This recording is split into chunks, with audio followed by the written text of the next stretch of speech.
Salut à vous tous et bienvenue sur cette nouvelle vidéo. Aujourd'hui, on s'interroge sur la relation que les feedbacks peuvent avoir avec l'apprentissage et la performance. Et notamment, comment cette information augmentée permet de mieux stimuler la motricité de nos élèves. Sachez toutefois que les bibliographies qui portent sur cette nature de feedback sont très diversifiées, très vastes, très plurielles, mais elles sont aussi très contradictoires. Donc à vous de vous positionner de manière à mieux vous approprier cette nature d'information et notamment de connaissances pour vous en servir dans vos blocs et dans vos argumentaires. On se retrouve tout de suite sur le diaporama. Tout d'abord, je vais faire un bref rappel sur le feedback, ou plutôt les feedbacks, notamment qu'est-ce qu'un feedback sur le résultat et quelle différence avec le feedback sur le processus. Dans tous les cas, vous pouvez grandement vous appuyer sur la vidéo de Nicolas qui s'intitule « Les feedbacks sont-ils indispensables aux apprentissages ?» Cela permettra de compléter mon propos. Le feedback est un apport d'information d'une personne extérieure. Là, on parle de feedback externe. Ou par soi-même, par ses 5 sens, ses organes tendineux, Golgi, sacule, utricule, etc., ou les ressources proprioceptives. Là, on parle de feedback interne. Aujourd'hui, nous nous intéresserons au feedback externe.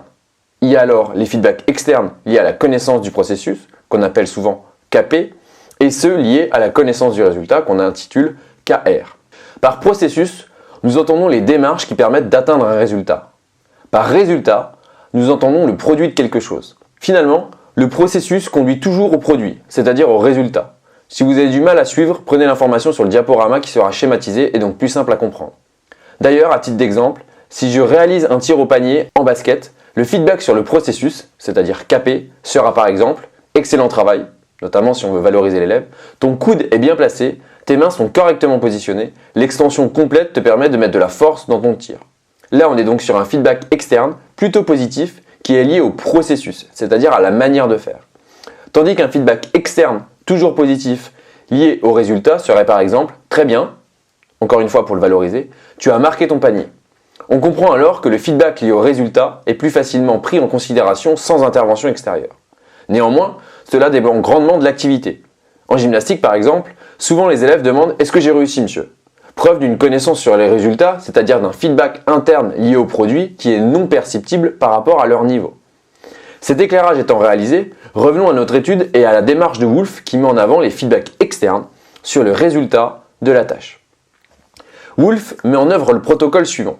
Les participants doivent apprendre à toucher successivement 4 touches d'un pavé numérique de sorte à ce que la tâche soit complétée en 1 seconde. Il y a 3 groupes. Les participants du premier groupe reçoivent un feedback sur le résultat, après chaque essai et peu importe la performance. Les participants du deuxième groupe reçoivent un feedback sur le résultat uniquement si leur performance s'éloigne de 10% du temps cible. Donc, un essai suivi de KR, c'est-à-dire une information sur la connaissance du résultat, indique aux participants la grandeur exacte de son erreur. Tandis qu'un essai sans connaissance du résultat indique que le geste a été complété de façon satisfaisante. Enfin, les participants du troisième groupe reçoivent un feedback pour les mêmes essais que les participants du groupe 2, quelle que soit leur performance. Ils recevront donc le même nombre de feedbacks que ce groupe 2, d'une manière qu'ils percevront eux comme aléatoire. Alors, qui va le mieux performer? Quels vont être les résultats? Faut-il apporter un feedback de manière systématique? C'est ce que reçoit le groupe 1. Ou alors lorsqu'on s'éloigne de notre but? C'est ce que reçoit le groupe 2. Ou, finalement, les feedbacks réalisés de manière aléatoire sont-ils pertinents? Les résultats de l'étude démontrent que le groupe 1 a une meilleure performance que les 2 autres groupes. Dans ce cadre, il semble judicieux d'apporter continuellement un feedback extrinsèque régulier aux élèves. Toutefois, lors des tests de rétention qui sont différés et sans connaissance du résultat, le groupe 2 est celui qui réussit le mieux la tâche. Nous avons donc 2 types de résultats par rapport à 2 quantités de feedback différents. Des feedbacks extrinsèques sur la connaissance du résultat après chaque passage a tendance à améliorer la performance, tandis que des feedbacks extrinsèques sur la connaissance du résultat dès que le mouvement s'éloigne de l'objectif permet un meilleur apprentissage. Mais pourquoi? L'hypothèse que nous formulons est que le groupe 1 est dépendant de cette information augmentée. Il n'y a pas de démarche cognitive ni de compréhension du problème, car celle-ci est apportée extérieurement.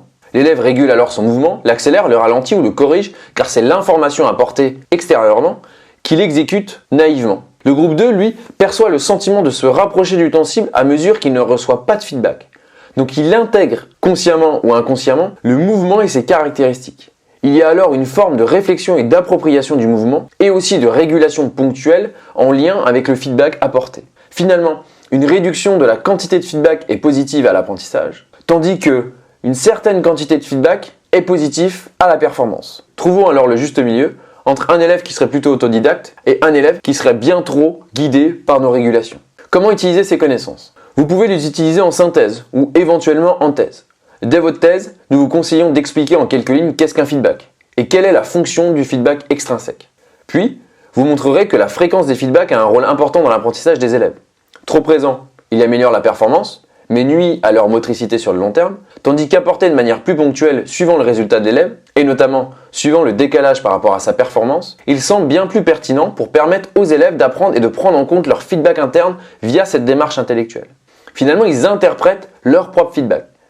Finalement, une des solutions viables pour favoriser l'apprentissage, c'est de permettre à l'élève de coupler un feedback extrinsèque, quand il est loin de la cible, et le laisser ressentir et interpréter ses informations intrinsèques lorsqu'il est plus proche de son projet.